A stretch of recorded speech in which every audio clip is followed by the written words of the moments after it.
இயேசு கிறிஸ்துவின் நாமத்தினால் இன்றைய வாக்குத்தத்தம்.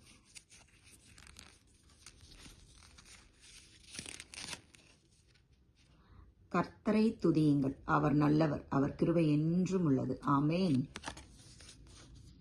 கிறிஸ்து நம்மை ஏற்றுக்கொண்டது போல நீங்களும் ஒருவரை ஒருவர் ஏற்றுக்கொள்ளுங்கள். ஹல்லேலூயா.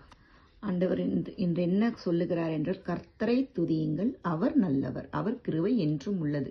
அவர் எல்லா காலத்திலையும் நம்ம துதிக்கணும். போகையிலையும் துதிக்கணும், வருகையிலையும் துதிக்கணும், எழுந்திருக்கையிலையும் துதிக்கணும், எல்லா நேரத்திலையும் துதிக்கணும். ஆண்டவரை ஒருபொழுதும் நம்ம மறுதலிக்கவோ மறக்கவோ கூடாது. எப்பொழுதும் அவர் துதி நம் வாயில் இருக்க வேண்டும். ஆண்டவர் மற்ற காரியங்கள் எல்லாவற்றையும் அவர் பார்த்துக் கொள்வார். இன்ற நாள் உங்களுக்கு ஆசீர்வாதமாக இருப்பதாக. நீங்கள் செல்லும் காரியங்களில் இருதயத்தில் உங்கள் ஆண்டவரை துதித்துக் கொள்ளுங்கள். அவர் உங்களுக்கு கிருபையாய் இறங்குவார். இரக்கமுள்ள தேவன் உங்களுக்காக இறங்குவார்.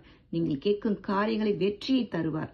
இந்த நாள் உங்களுக்கு ஆசீர்வாதமாக இருக்கட்டும். தேவன் எப்பொழுதும் உங்களோடு இருப்பாராக.